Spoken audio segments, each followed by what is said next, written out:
Hey, how's it going? Qedhup here. So, I'm going to react to the trailer conversation thing they have about the Dragonlance setting. I haven't watched it. I don't know anything about it. I do know what I know from the past. I haven't touched on Dragonlance in a very long time. I'm mostly familiar with it from the second edition days.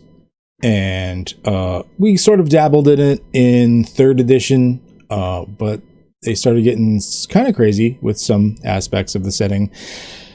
And honestly, we didn't really play third edition that awful much.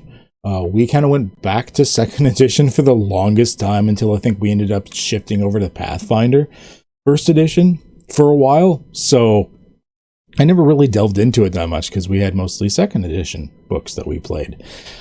Now I'm going to try my best to not just be overly curmudgeon-y old man bickering about this. We'll see. We'll find out. A couple of things I'm going to preface.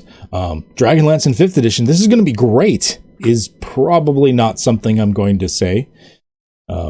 Because every campaign setting that Wizards has come out with so far has been pretty bland, all things considering.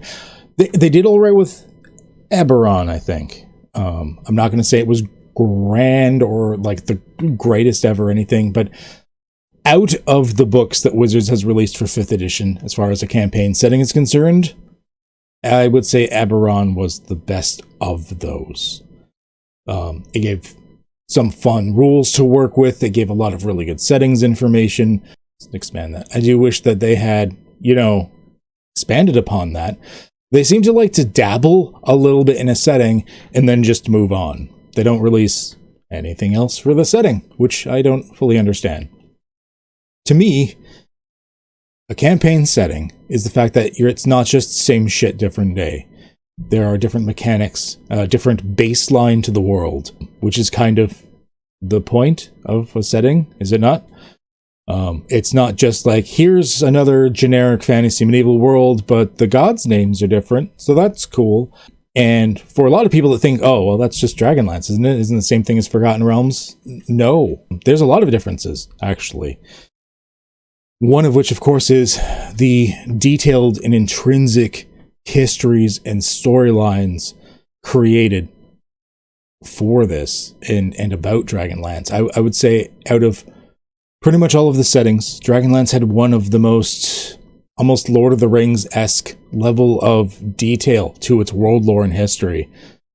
It was amazing.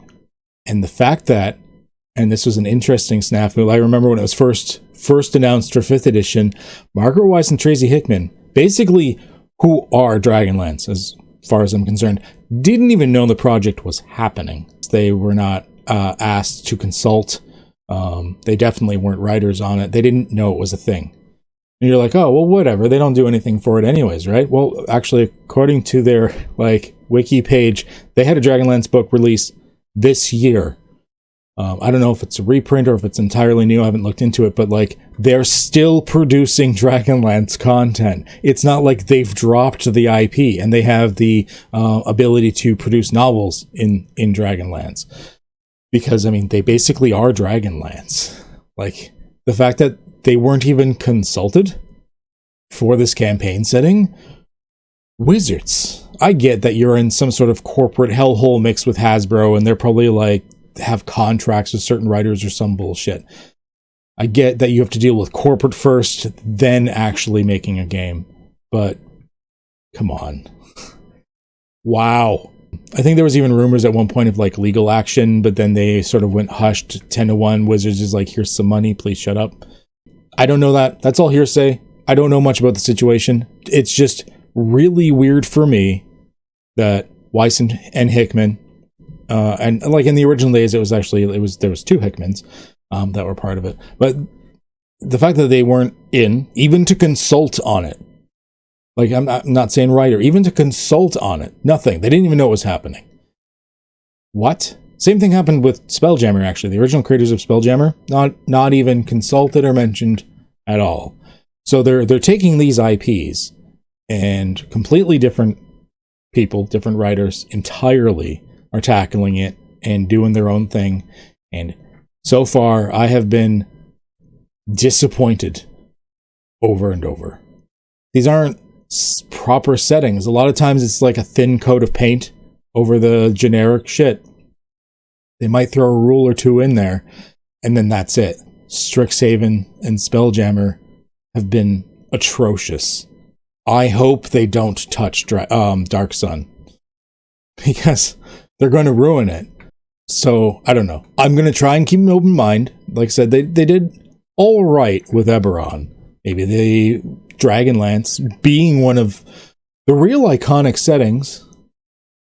It's not like they're taking a little, like a side setting that didn't get as much to it, like Birthright, which, I'm sorry if you disliked Birthright. I liked Birthright. I know there's a lot of math to running your own kingdom. I don't care. I fucking loved it. But, yeah, I feel like they're going to do bad things to it. And we shall see. Maybe my expectations will be different. My hope, of course, is that they go back to like War of the Lance. Like they're just going to basically let's restart this bitch. Let's ignore everything in 3rd, and was there Dragonlance in 4th edition? I barely touched 3rd. Like we did play some of it, but for the most part we went back to 2nd edition until we ended up shifting off to I think Pathfinder or other systems entirely. So like we played 3rd, but not a ton, and I barely touched 4th at all. We tried it like once or twice and we're like, no. So I don't know. I don't even remember if there was Dragonlance in 4th edition, if they even touched it. I know Eberron was a big thing in 4th edition. We'll see what they do with it. I don't know. I'm just rambling at this point. Let's watch the fucking video and probably be sad.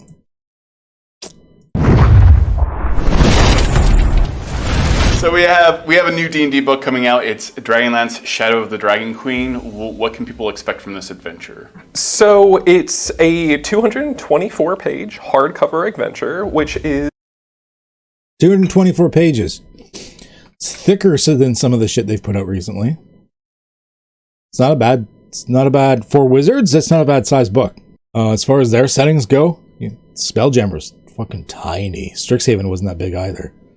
Yeah. We shall see. We shall see.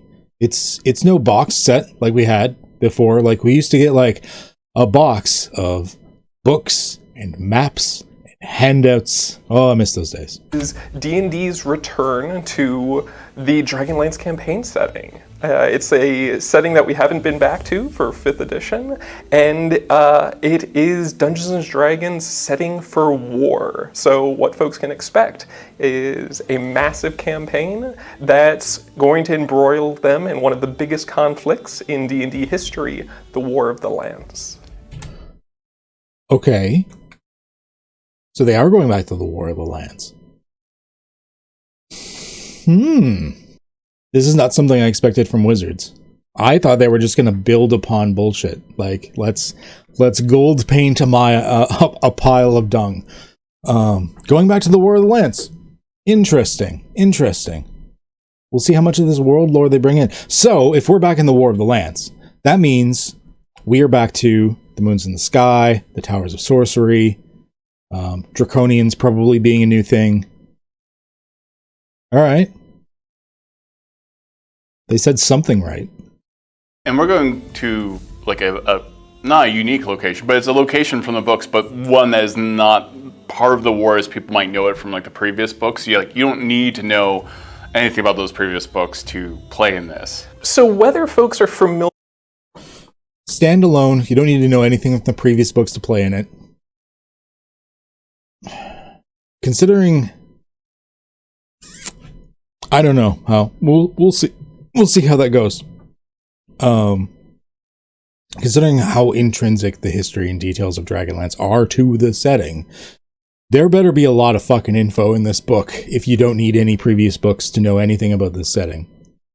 Because I'm the type, if we're playing an existing IP of some kind, like say we're to play in Star Wars, and one of my players didn't know anything about Star Wars, I'd be like, that's fine. You don't need to know anything about Star Wars. But I'm not going to dumb down the world For those players that do know stuff about Star Wars, if they want to delve into it, they're going to be like, I'm a Dathomir witch that happened to be from this time, and they got like a bunch of details from like the expanded universe or something. Fucking A, give her. I'm not going to dumb it down. All of the lore is still going to be there. Awesome. If I got to do a little bit of reading for it as the DM, I mean, role-playing games are about words, math, and dice, right? I get if that's not your thing. I'm surprised to a degree that you're in this genre, but I also see that there's different people have different play styles. If you don't know anything about the setting, that's fine. You just play a character that doesn't know things. Maybe you're from a remote town or village or something, or maybe you've been in an isolated academy and you don't tend to know because of it, or you grew up rich and you've never done anything except read books that were just like fantasy and fiction, and you don't know anything about your real world. Cool, play that type of character. I just hope that they're not dumbing down the entire setting just because there's so many new players in 5th edition. It's okay to bring in some complexity. I get that they want to get new butts in seats. They're a business. Cool. But that doesn't mean you have to do away with anything for those that have been sticking with this game for decades. I mean, have that information. At least put references to the fact that the information is there and what they could read if they wanted to. And maybe do some like Wizards, you own all of this property, right? Do some free reprint publications of some of the PDFs. Not that some of us haven't found them in places anyways. But do some reprint publications, even just as articles that people could peruse and read if they wanted to. Maybe the GM does want to read up on this shit. So, I just hope they don't dumb it down too much.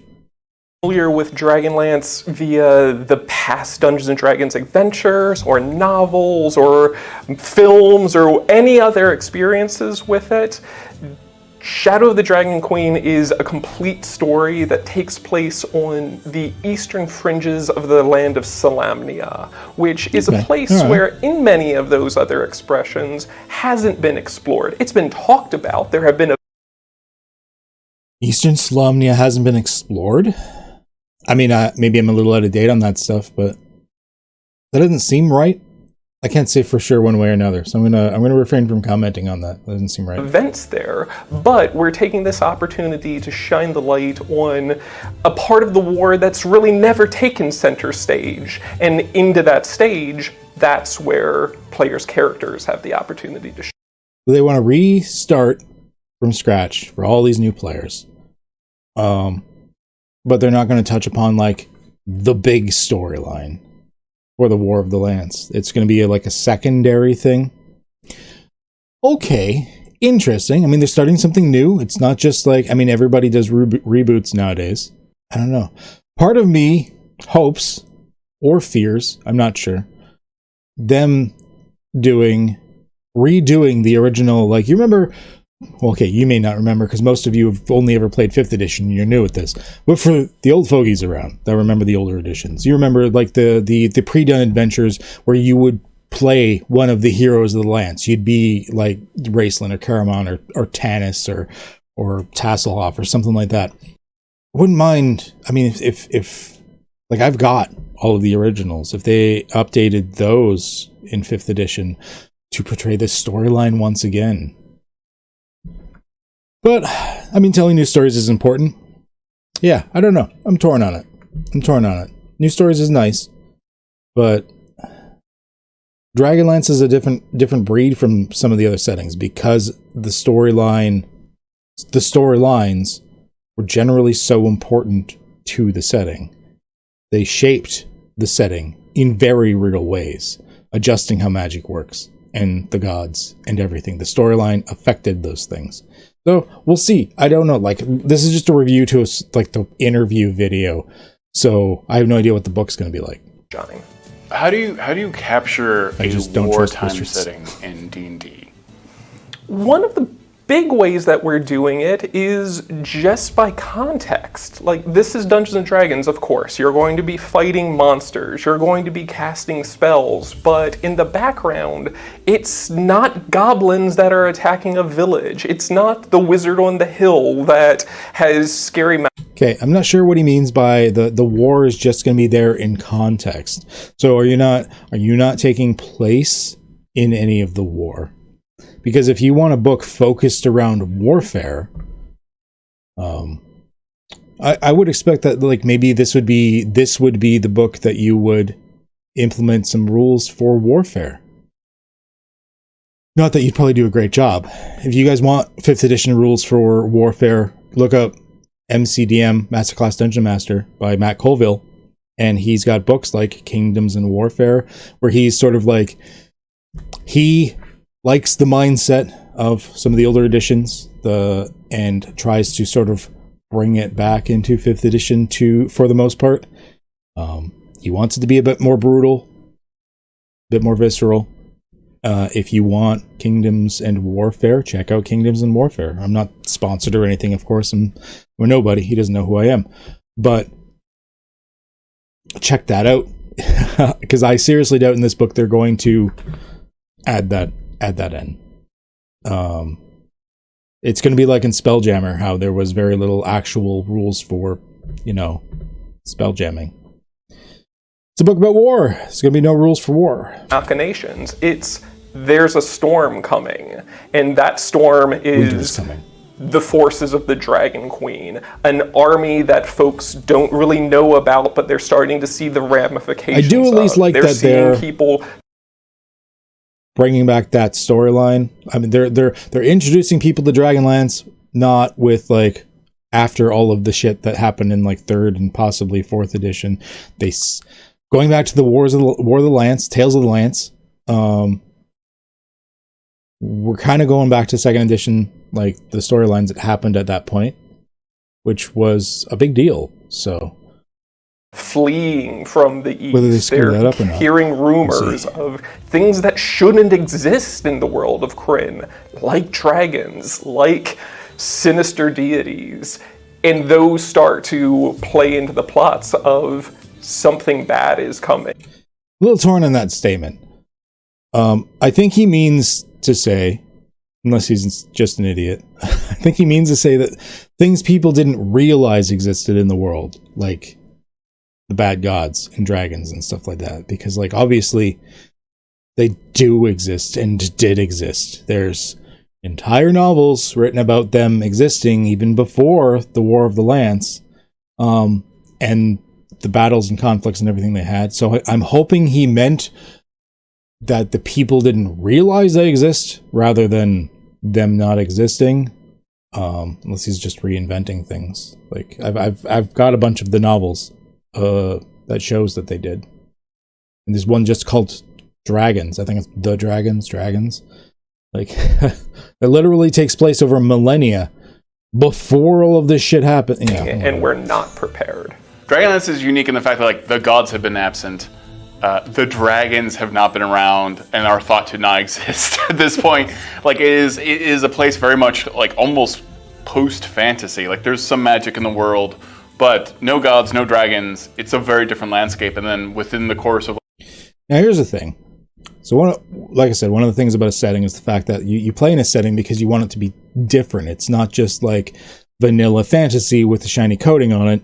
Dragonlance had very different mechanics in how some things worked, as far as divine magics, arcane magics, like the towers and the phases of the moon and stuff. Do you think they're actually going to throw that in there? I have my doubts. I have my hopes, but I have my doubts. I don't think they're going to. Like 2 years, all of a sudden, dragons everywhere, gods everywhere. So the context for the Dragonlance setting is baseline Dungeons and Dragons, but there's a few assumptions at the start of the game. You can still play everything that you would expect to play in a D&D setting. You can, of course, play a cleric. You can, of course, play a wizard. Okay. I like games that allow you to play what you want to play. you're a cut above the rest. You're special. You're different. You're your own unique little fucking snowflake. Whatever. But here's the thing. I'm the type of DM that, depending on the storyline, I don't worry about things being overpowered or whatever. I'll fucking deal with it. I'm the DM. I've got powers. I can deal with whatever you throw at me. It's fine. But I will restrict things sometimes because of the storyline in the setting. Opening everything up, carte blanche for Dragonlance. I don't know how I feel about that. I would have liked. I'm hoping. Okay, a lot of groups, especially newer groups, they're just gonna be like, "But I want everything." Okay, I get it. That's part of their thing right now is openness on everything. I'm hoping there's going to be at least guiding lists on maybe if you wanted it could work this way, or maybe restrict these things or change this, like, to flavor things. So once again, it's not just a cookie cutter fantasy setting where everyone can just play whatever anyways. Restricting things or changing how things work isn't there just to be like, because I don't wanna. Sometimes it's for story reasons. Sometimes it's for a setting reason. I normally do allow my players to play pretty much whatever, but there are certain circumstances where maybe it doesn't make sense for the story that we're playing or something. I don't know. Those sorts of elements, but the assumption at the beginning is that there are a number of events that have occurred on Krynn that have shaped the land in a way that many classic So we're not going to tell you anything of previous histories. We don't want you to have to rely on any of that knowledge. But the assumption is that there are events that have happened that we're not going to tell you about, and you won't know, and you need to shape your characters on it as a result. Cool, got it. D&D elements have been forgotten. So this massive conflict, or this massive disaster, is literally called the Cataclysm. Right. And it has changed the face of Krynn in a way that has caused people to either forget or abandon the deities of the world. You're hoping they explain. It has some also about that? caused mages I'm hoping. It's to not a thin book, but it sort also of fade labels into the itself as an background, adventure. into their own cabals. Okay. All right. So you notice the wizard's he's got all three colors on him, but he's the whites. So he's a white wizard. I guess he's representing all three towers, but the fact that he shows that he's like the white's the biggest one is it shows that he's part of the white. For those of you not familiar with it, of course, there was a big thing with the phases of the moons being sort of people at the same time. Don't worry about that. And then there was the towers of wizardry. Usually, I mean, traditionally, it was a lot based on sort of alignment style magics. The good wizards tend to be in white, neutral tend to be in red, and then the evil dudes would tend to be in black. But even that doesn't mean you wouldn't interact with the evil dudes. Sometimes you need people willing to go that extra kilometer, go a little bit too far, especially in times of war, right? So people would deal with all three types of towers, sometimes reluctantly, but they would do so. And you look at characters like Raceland, like the story of it, and the fact that he started as a red wizard and then went black, and with his brother taking the trials, everything like that. I don't know. I love that shit, and I wonder if they're even going to incorporate half of it. Makes me hopeful, seeing the colors at least. But I don't think they're going to delve into it. How much do you want to bet they're not going to have magics like affected by like the phases of the moons and stuff? They're going during the War of the Lance. I believe that should still be a thing. It's been years. I think all the moons were still in the sky at that point. I'm mixing it all up, but yeah. Let's get some different mechanics, people. It's the point of a setting. Which are altogether known as the mages of high sorcery. But then also other things have receded. Dragons have all sort of hidden from the world of Krynn, and they've... Okay, so he does kind of fix his earlier statement of they don't exist to they're just hiding. Cool. Move to the fringes of the world where the peoples of Krynn aren't. And then on top of this, the Dragon Queen's return is a secret, and it's only now are her forces starting to make her name known. And okay, that's legit. I do remember the whole, like, the reintroduction bit being like the Draconians were encountered first, and people are like, where the fuck did these come from? And the only people that really knew what was going on, I think, were the dragons, because it was their corrupted eggs that were being turned to the Draconians, if I remember correctly.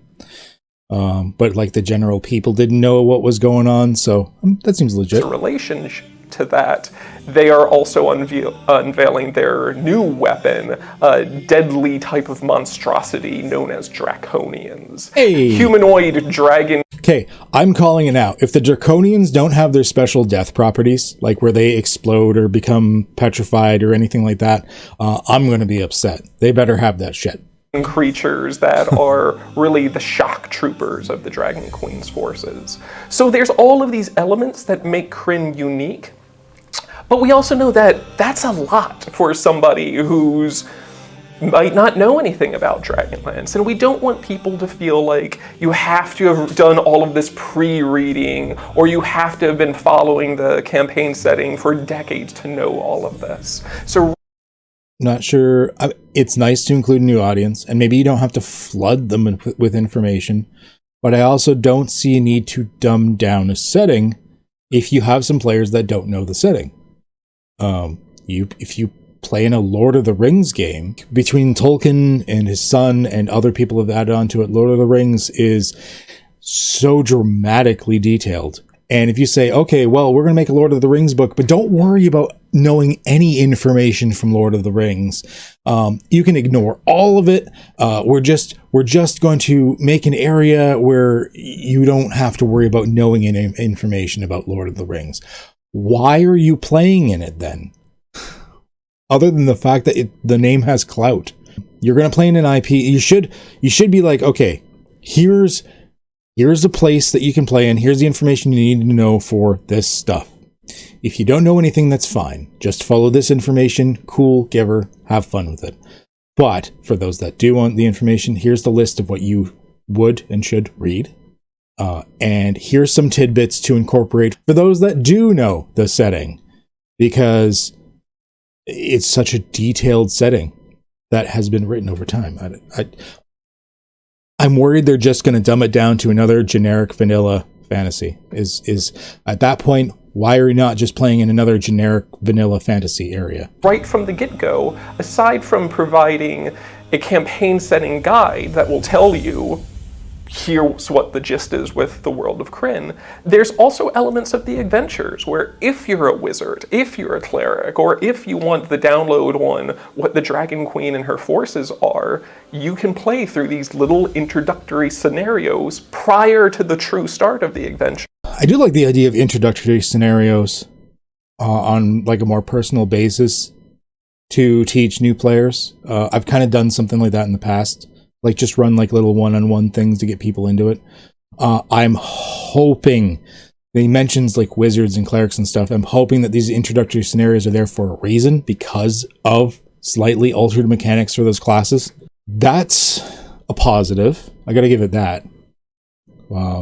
Assuming they're well written.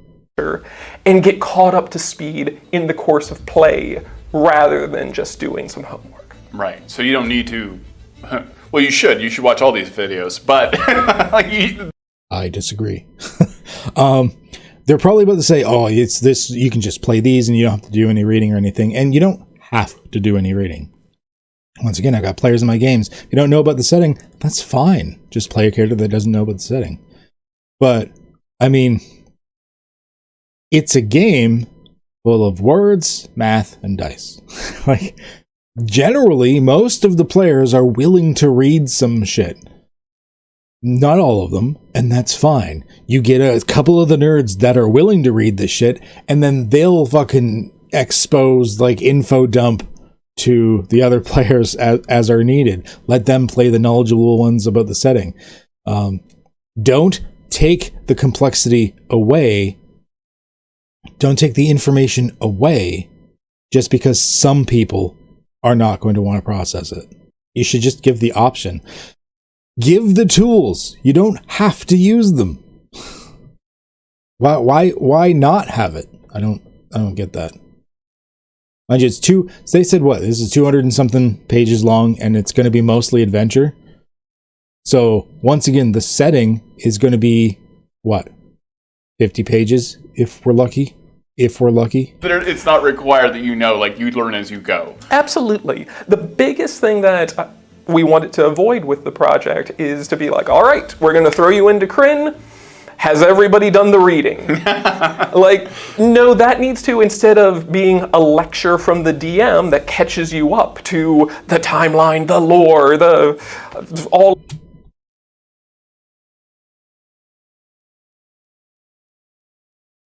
We're just going to go on. Of the elements, sit down, make the characters you want, and you can start playing. I would like to say, I'm not against players not knowing about the world. I have run tons of games with players that don't know about the world. That's fine. They can learn about it as you play. And I am hoping that's what this is about. I'm hoping that they are providing the information, but it is part of the story. They're doing it as a show don't tell, but the information is still there. You learn about the important facts about this setting, because once again, this is one of the most detailed settings in Dungeons and Dragons. Okay?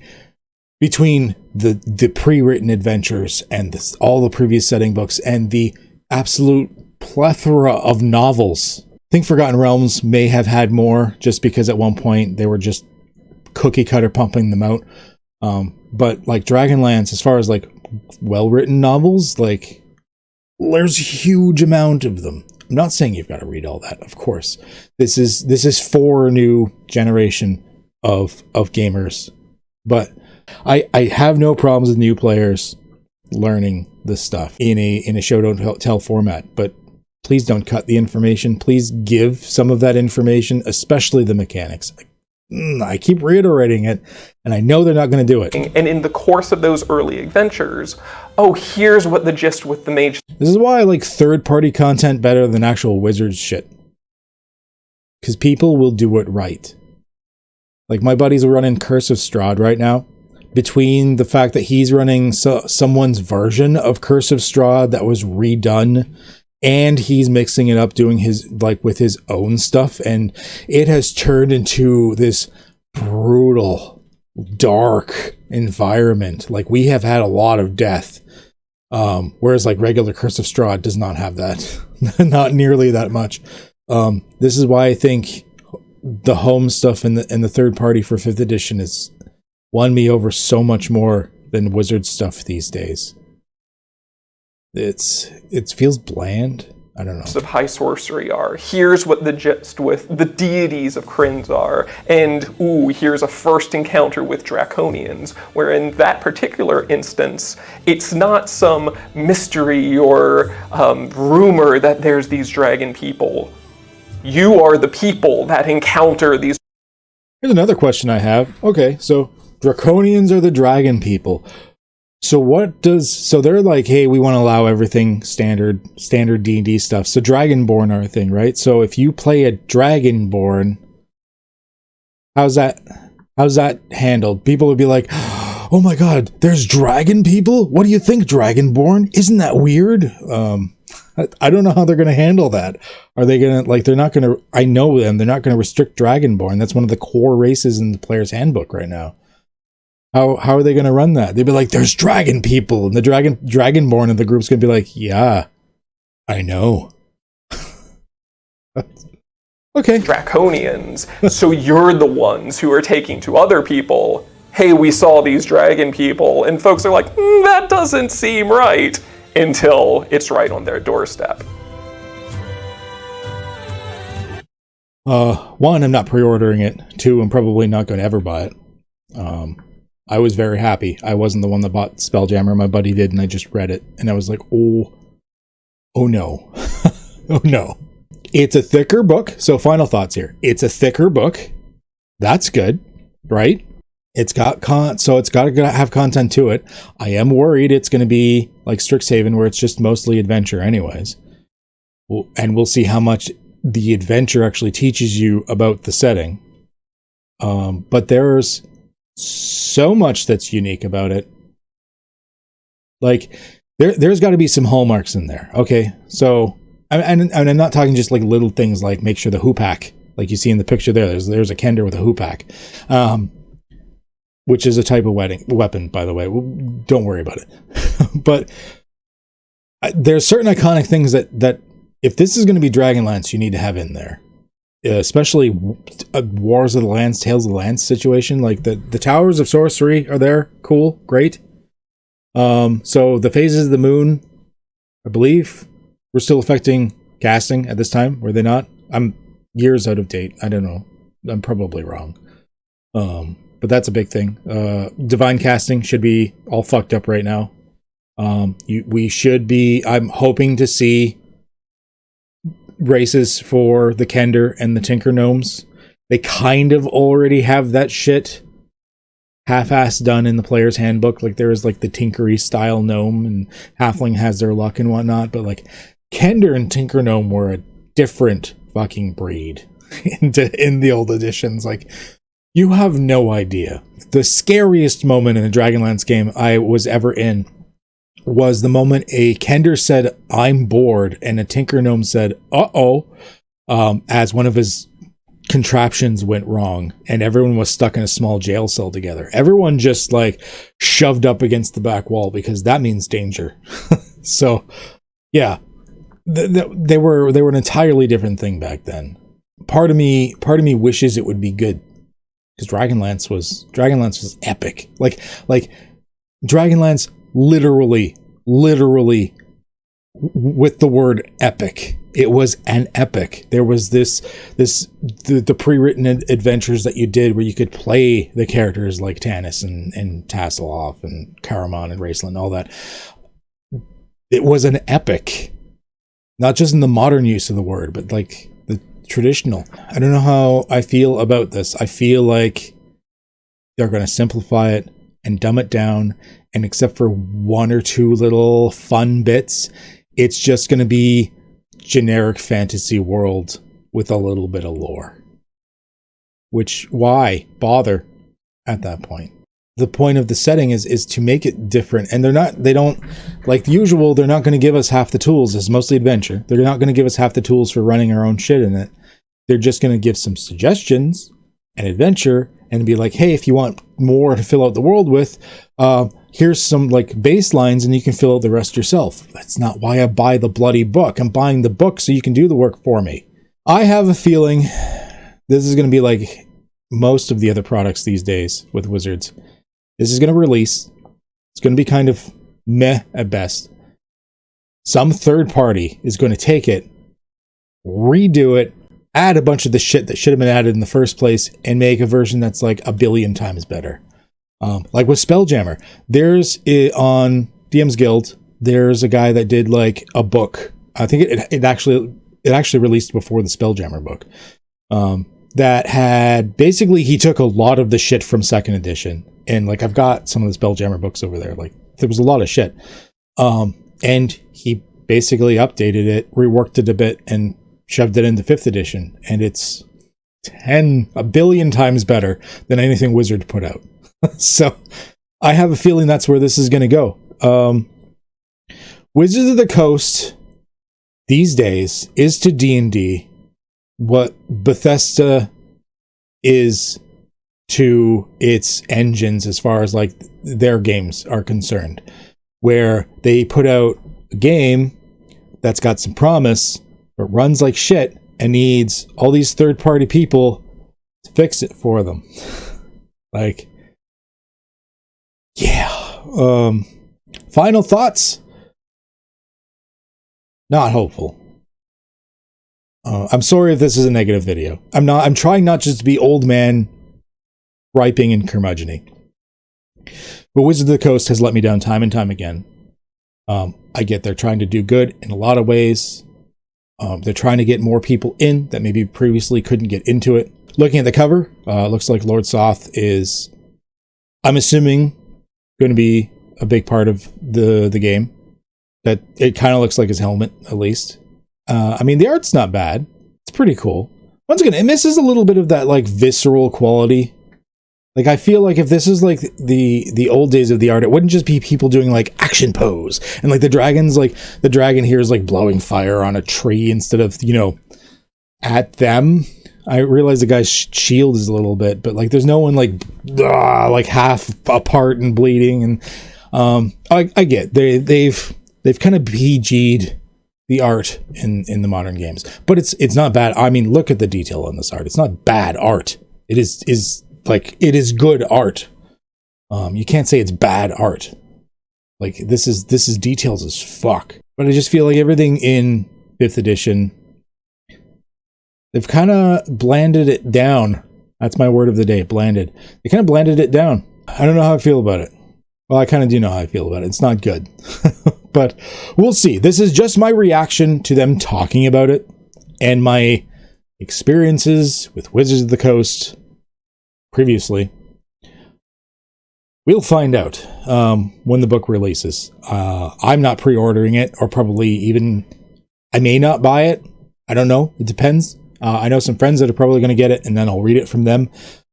If it's good, maybe I'll throw a few bucks at it, but honestly, I've got other systems that I'd rather spend money on at this point.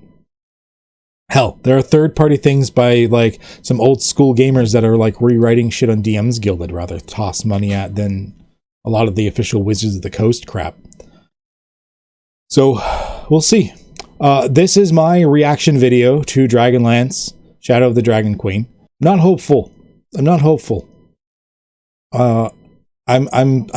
gambling on the fact that third-party people and like good DMs, like my buddy like Bad Hair Gaming, that's willing to and put some danger into it, put some rawness into it. I'm hoping that I figure that's the only way it's going to be saved.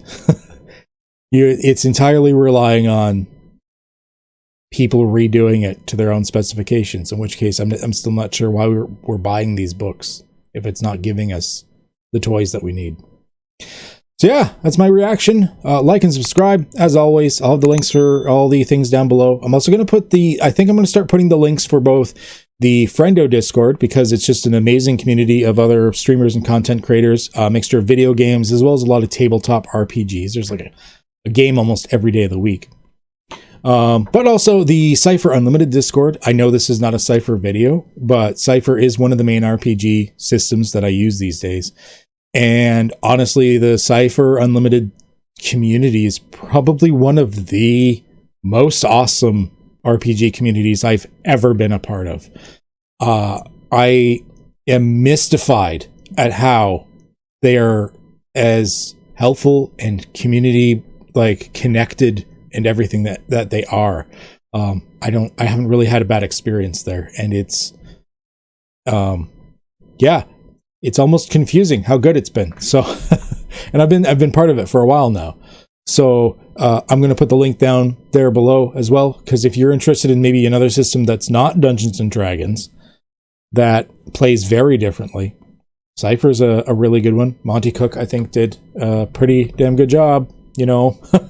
and they release a lot of, it's a universal system, so you get to really, it's a multi-tool you get to use for a bunch of different things, which I think is pretty cool. So yeah, check those links out down below. And as always, stay healthy, stay safe, and have a good one, eh?